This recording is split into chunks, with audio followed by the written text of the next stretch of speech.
how do you do good science, but do it in a way that's responsive to people.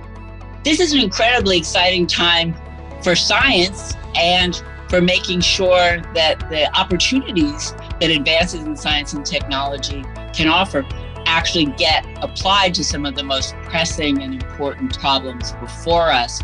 This new generation of scientists really sits in a position where there are, huge new opportunities, tremendously powerful new tools and approaches, but persistent and in fact growing areas of unmet need to apply all of that to make a difference.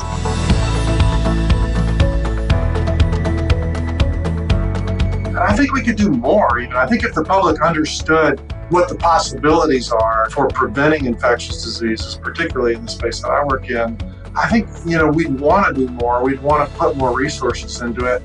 I'm really grateful to Research America just to give us the chance to talk about, what's possible. Our organization was founded by a patient, and with patients' unmet needs in mind, our goal was to really figure out how can we bring together a community of advocates and others touched by Parkinson's to move the dial and advance better treatments. The state of our science has really evolved so dramatically over the last 2 decades that the role that we can play and the patients can play in both advocacy and policy have really expanded.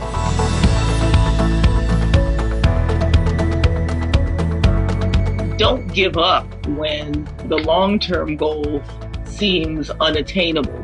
Don't give up. Recognize that some of these things are hard-fought and long-term, but if you can have small and shorter-term successes along the way, that often gets you to your long-term goals. How can you not become an advocate of these young people who represent millions, if not hundreds of millions of people around the world? One of the solutions to that is science. The innovation and technology can really help us get there. This is about saving lives. This is about making a difference in people's lives. We have yet to fully acknowledge and accept that mental health is just as important as physical health. So, this was a calling. Advocacy is incredibly important, not only for us as individuals, but for mental health awareness. Advocacy takes many forms. I think that it's up to each one of us to understand how best we can be advocates.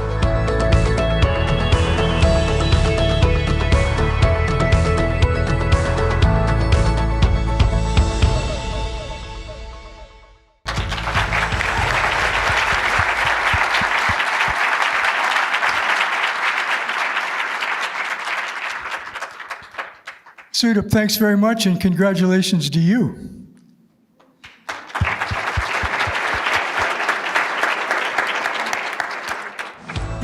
It's a real pleasure to be here with our remarkable panelists.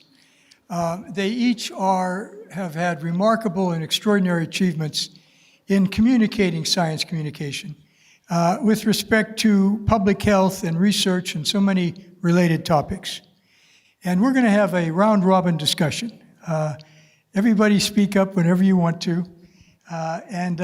We all know that one of the problems with science communication is that the trust in science is diminished when there's so much mistrust in sources out there. And our second panel is going to discuss that in greater depth. So we're going to have a general discussion, and I'd like to start off, just to kick it off, with Dr. Hamburg. So Peggy, why is science communication so important? Well, there are a million answers to that question, and it's really so important. Fundamentally, science communication is important because science undergirds everything we do in our lives every day. Science is essential to the solutions to the great problems before us, because science really matters to all of us as a human community and also to the future of our planet. So being able to communicate what science is essential. It's essential so that we can really embrace all of the opportunity and make sure that the opportunities actually translate into meaningful products for people, solutions to problems, and address critical unmet health and other needs. If we don't communicate clearly about science, we won't be able to get the advocacy that's so vitally important to advance science, to fund critical scientific research, and to support scientists and their work in this country and around the world. We won't be able to recruit young people into science and really ensure the future of the scientific enterprise.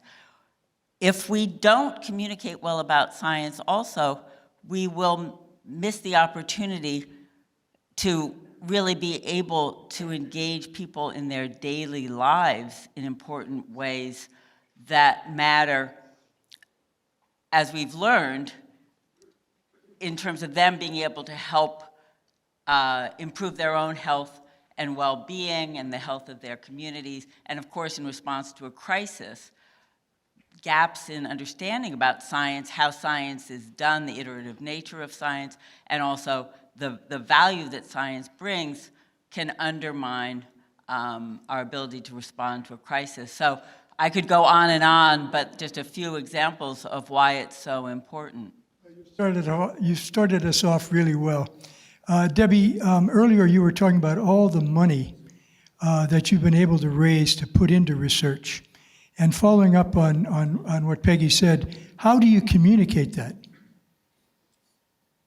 One of the things that I think is hard for nonprofits to feel empowered to do is to devote some of their mission money towards scientific communication. And what we found, as an organization that was founded by patients, at our core was trying to understand what was really going on and how do you get to better treatments. And one of the early observations was that patients want to be part of the solution they're looking for. And they can't do that if they're not empowered with information. And so we found that our direct dialogue in families' living rooms, or whether through things that we could publish through our website, it was a real way to build a bridge. We find ourselves at the intersection between the patient community and an individual patient and family's experience and the connection to research and to medicine. And so to us, being able to be credible and provide context was a key strategy. One of the things that I think is a good justification for spending that money is when you see that your content is well appreciated. And so, for instance, one example of something we've been doing for probably 10 years now is a weekly seminar or a monthly seminar called Third Thursday, just so everybody remembers when to show up. And clever branding we do. But Third Thursdays, webinars are a mix of topics between medicine and research, because you want to talk to patients and families about the state of research and try to get them involved, but their first questions are about medicine and how they're doing. And so we really realized that both topics were going to be of great interest, and each of these seminars has the perspective of a patient, a physician, and a researcher. And bringing together the three perspectives is so valued. And these, our monthly webinars have about 4,500 views each month, which is a lot. And they are archived and they go back, and many of them have tens of thousands of views over time. And so that tells us a lot about the appetite for context and credible sources of information to guide patients and families in their journey. Peggy, you were talking about young people, which brings us to Helene. With all those bright young students you have, what are they thinking and learning and doing when it comes to science and communicating about it, learning about it, acting upon it? Yeah, well, thanks. And I'm glad you brought up young people, because, that's what I'm now devoting my life to. And just as a snapshot, for those who don't know Spelman College, it's located in Atlanta, historically black. college, founded about 142 years ago with a focus on women, young women of African descent. It's the #1 HBCU in the country and one of the top 10 women's liberal arts college. So just to say, I'm sitting there. I'm sitting there in the midst of these brilliant young women who all want to go out and change the world. In fact, the motto is making a choice to change the world. And these young women are amazing. They all want to, build their own rocket engines, and, they're into gaming, and they are, health sciences is one of the top majors. We're also the top producer of Black women who go on to get PhDs in STEM. So it's a school that really has had a real focus on making sure that young people are exposed to science, exposed to technology, and, they are just alive with these issues, all wanting to make sure that they're having an impact, that they can use their education and make an impact.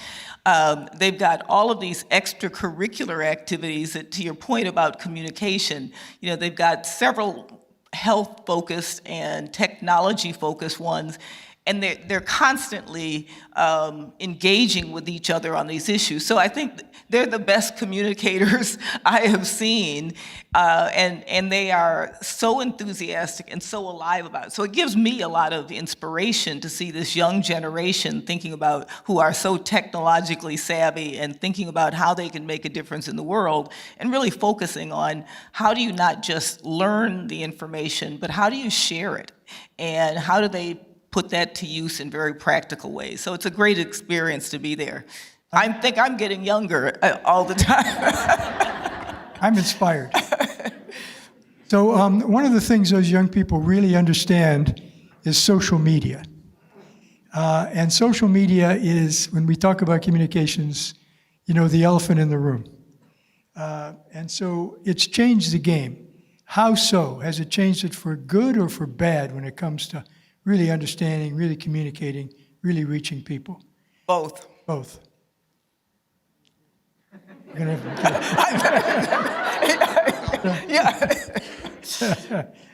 James, are you engaged in social media with your patients? How do you handle it? Well, yeah, I would agree it's both. I think one thing I've noticed as we produce academic papers, not that many people get a journal in their office and open up and read about some basic science thing. I'm amazed. But the seeds of the future technologies and benefits are all in there. And I do think that younger scientists are savvy about this stuff. And I know a colleague of mine sort of taught, I'm older, so a colleague of mine who was younger, very savvy about this, we were collaborating on a paper, and he said, well, you have all the tweets lined up, right? And I was like, no, we don't really do that. And so this laboratory, and not only the principal investigator, but all the graduate students were involved, they prepared 10 or 12 little bites of information out of the article, and we were part of the article, and we saw 50,000 people were looking at the content of the article, whereas otherwise probably 100 people would have read it and maybe not even read it. So 50,000. I think the amplification that you can get to a broader audience is good. The downside is I do see our young people sitting in the lab on their phone all the time, and they shouldn't be doing that. They should be working. And I think I've actually looked into some of the neuroscience, even for myself. And there's evidence it takes you about 15 minutes after you look at your phone to come back and have full attention. And these kids are on there every 10, 15 seconds, so they're not bringing attention to the work. And I think the evidence is, and this applies to everybody in the room because everybody's probably got a phone in their pocket. If you're working 4 hours a day, you're at the top 1% in the United States of work, deep work. And so to me, I see that as an opportunity. I could probably work 20 hours a week and be killing it. So, there's an upside to that. But I think it's a danger that we lose our attention and our productivity. It's two-edged sword, yeah. No, sorry, I was just going to say, and I think that you mentioned the amplification, and that's, the other side of that amplification in a good way is that we get disinformation. And I think we saw that during COVID, the disinformation and how that took hold even stronger than, our traditional means. And we had to do so much work to undo the disinformation that was going on in the internet. Somebody once said that we are certainly more informed. We're just not better informed. Well, and it speaks also to what Helene was talking about in terms of the importance of education and these growing young minds in terms of understanding science. But we need to work as a nation on advancing science literacy, both so that people can understand and appreciate the science that's unfolding around them, but also so they can be better consumers of information to help people have the tools and the knowledge and the insights to be able to distinguish what's quality information, what are quality sources of information, and what's misinformation or deliberate disinformation. Yeah, Debbie. We encounter this all the time, the difference between hope and hype. It's just one letter, and it is so challenging. You really and it's so easy to be hooked by a superficial, vague, light version of a headline. And when you really want to go deep, it's not so easy. And so I think it's an important role that at least patient organizations can be playing to connect those dots and provide forums to go deeper. Many people would like to, but they just don't know how to find the trusted source. So, and I think even as our PhD teams, our MDs on staff, it's a good part of how they spend their time is helping debunk the stuff that's way out there, but keep reminding folks that there's a lot of stuff that's pretty bold and exciting and new and worth tracking on. So let's turn to a real communications pro. I'm looking at you, Eric. So Eric's documentary, Hiding in Plain Sight, is a really powerful story about mental illness. Why did you focus there? How did you go about it? How did you tackle it? That's an interesting question. Why did we focus on this? If you want me to be dead honest, because I was asked to. True story, WETA here in DC wanted to make a film on youth mental illness. And they approached Ken Burns, and Ken, I think, knew that my brother and I were the right fit for it. I had worked with Ken for over 30 years. And in over that time, he was there when my first daughter was born. He was almost there when we got married. He was very close to my wife and I, and he also saw me go through some of the hard stuff, too. I've had mental health challenges of my own as I've progressed through life. However, I never really thought of it that way until we made this film. And it's suddenly, by listening to the stories of 23 young people from all walks of life, all cultures, all backgrounds, all genders, all of a sudden, I was seeing myself in their stories. And people who watched the film as we were making it saw themselves in this film. And it just grew into this sometimes films can achieve something that we can't. And it's the collective that makes that happen. It's the stories of Sam Fisher, who's here tonight, who is in our film, who has been an advocate alongside my brother and I. And it's just remarkable, the power of storytelling. And when you're dealing with something like mental health, it's part of the answer. As Tom Insel says in our film, there are so many things that we can use that we have now, but because of stigma, because of lack of education, no one knows what to do with them or where they are. And so we endeavored to make a film that wouldn't just be another top-down story of, oh, you can take these great medications, oh, you can do cognitive behavioral therapy, you can do all these things. We realized that we wanted to do it from the bottom up. Hear what the young people have to say. Hear what they have to say about social media. I was biting my lip because I was too interested in what you were all saying. That they hate social media, believe it or not. They all said, I hate it, but I have to do it. And so, you know, the film is such a learning experience for parents, for teachers, for educators, for policymakers, but most importantly, for young people themselves. Well, Eric, you really hit a responsive chord. I think I see everybody nodding. You know, the idea of mental health today is so important among young people. It's critical to them. They want to talk about it. The ones who don't, I'd like to believe they just don't know that they can yet. One of the most fascinating things, if I had one thing to tell you about the filmmaking process, was when I'm a storyteller, I'm not a doctor, I'm not a therapist, I'm not a psychiatrist, but when I sat down in front of these young people, going through all the protocols, talking with their parents, talking with their therapists, their doctors, I thought, my God, what if I ask the wrong question? What if I do more harm than good? What if they dredge up something they didn't want to? And all of these things are going through my head. And when I started this interview, I started talking about my issues. And they started talking about theirs. Good. They were quiet and shy and reserved. And by the end of the interview, they were joyous, exuberant, happy. Think about that. They just told me their deepest, darkest moments in their lives. They know it's going to go on national TV, and they're exuberant.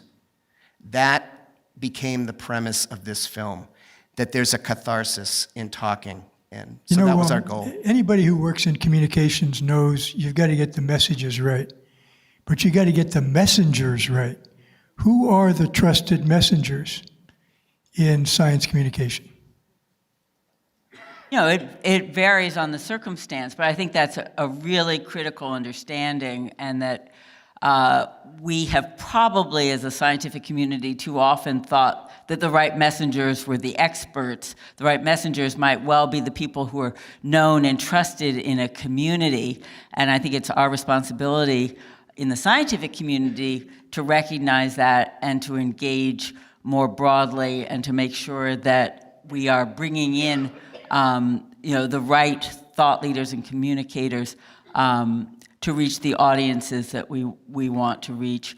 And we have to think about the language that we use as well. And we have to be willing to listen, to understand what people's concerns are, and what they already understand about a problem, or what they're thinking, so that we can be responsive rather than trying to teach and tell what needs to be done, what they need to understand, et cetera.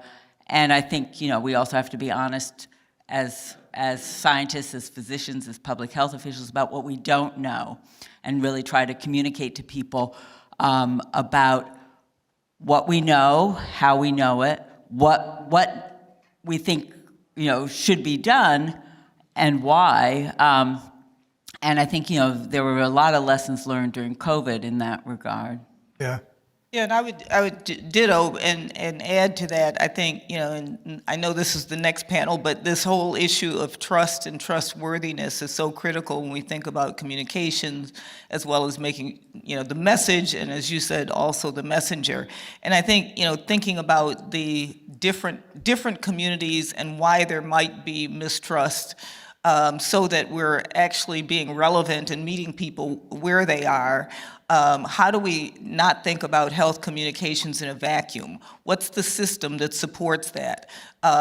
Do people have access to health services so that, the health communication message actually helps to improve their health? Do they feel like the messenger is actually thinking about them in a holistic way? So I think, all of those things are important. And sometimes we, kind of think of, okay, we're going to communicate as if that's something in isolation, and not thinking about it in terms of all that needs to be in place so that communication actually takes hold. Yeah. So it's not listen up. No. I actually think there's been a pretty strong transformation, at least from where we sit. Patients also don't feel like they're heard. And so, and I think you brought up an important point about the language we use. So we did a project with a professor at the Tuck School up at Dartmouth who is a Parkinson's patient, and he's an expert in linguistics. and how it applies in marketing. And we did a project to talk to patients about medical terms and then how they compared to how they described their own condition. And you realize they're talking past each other completely. And you know, to me, in the 20 years or so that I've been in my role, I've seen a real coming together of that understanding. And I think part of it is that patient communities feel more empowered. They have more tools. Groups build community more effectively. And I think that the stronger we build the bridges between the patient community and the people who are trying to work on their behalf and make sure that they really are connected, that's very powerful, whether it's physicians or the research community. You know, it's still pretty astonishing that most people who work to cure specific diseases have never met the patients in the community that they're trying to, and in a disease like Parkinson's that has so much heterogeneity, that's a pretty ripe room for not getting it and understanding it in the least. Yeah. So I think, but I see a lot of improvement in this Well, area. I'm glad to hear it. So James, you're in pediatrics. Right. How do you communicate with parents about things like childhood immunization and other tough subjects? Yeah, this is a really difficult area, I think, because of all the disinformation that's been going on for decades. It's a really hard thing to crack. And I think one of the other complexities, besides the sort of social issues around what vaccines are and what they do, has to do with the complexity of the ideas. The human immune system is the most complex information system on the planet. I mean, you have in the lab, we sometimes in experiments will remove 40 billion white blood cells from an individual on one day and sort through them and sequence them. And there's hundreds of types of them, and it's confusing for us to keep up with. So to say how your body works as a system to coordinate and fight off, recognize, respond, and not hurt your own body through autoimmunity, it's a very complex system. So I think we have room to grow in that. And one place I've been spending time the last 2 years is another sort of, Mary talked about alliances, an alliance with press people, because I think articles are going out, stuff's on TV, people are making films, there's a lot of activity going on, and yet there's not a good connection between scientists and the people who are communicating. It's not because they don't want to be connected, it's just that connection doesn't exist typically. And so a lot of times our team has been spending time with journalists and just explaining the complexity of the immune system and building models, or how viruses work, or what they are, and are they alive, and these sorts of things. So we've put an enormous amount of effort into building connections to really top-end journalists who want to communicate well. And then there's a feedback loop when the journalists finally get it. They say, oh, you mean it's like this, and then they use the correct vocabulary that most people would understand. And then we want to steal that vocabulary back, so when we're called upon, we use a better metaphor, better languages, so we learn from the journalists. I think that's a really important investment that can Learning from journalists, this is good. Okay, there's a lady out here with a hook, and she's going to drag us off the stage, so everybody gets 9 seconds. We're going to start with you, okay, and go right around. What is your most important insight at this point in terms of science communication? Debbie, use your mic. That there's a lot to be gained by holding the perspective of many players at once and looking for common wins. And also common areas of credibility, but we're probably underestimating the positive power of how peer-to-peer communications is making a difference in patient communities. Okay, James, 9 seconds. I strongly believe everybody starts out as a great scientist and artist when they're kids. Kids are amazing, they're curious, and we beat that out of them, and then they turn them into people who have jobs and stuff. And I think if we can communicate the incredible beauty of nature and how it works, people will connect back. And the Lewis Thomas quote was amazing, dazzlement. If you can communicate what we see is amazing and you should be interested in it, then the technology will flow from that. Okay, Eric. He had 18 seconds, so he... all I would say, I'm not a scientist, I'm just a storyteller and a filmmaker, but I think it's very important for people who work in science to remember who they're working for, ultimately. And it's not the dollar sign. It's, for me, in my experience, it's the young people across America who need help, and the best compliment, one of the best compliments I've received in different events were from scientists who said, "Thank you for reminding me who I'm working for." Good. Helene? Yeah, so kind of a variation on the theme that others have said, but I think, being a good listener is an important part of being a good communicator. And I think sometimes we always think about broadcasting messages out without first taking the incoming, so we know that our messages are hitting the mark. So I think being a good listener, key to being a good communicator. Thank you. Well, I certainly agree with my distinguished colleagues on this panel. I think being open, engaged, responsive is key. Going back to the Lewis Thomas quote, I think we want to also communicate the dazzlement and excitement of science. I don't think we ever want to be content, though. We want to keep working harder and striving to do a better job. These are great insights. I really appreciate them. And you are remarkable people. You've done so much, so many extraordinary things. I'm just going to say one thing in closing, which I want to go back to Eric. He used a term that scientists don't often use, which is storytelling. That's what we've got to focus on. Thank you very much.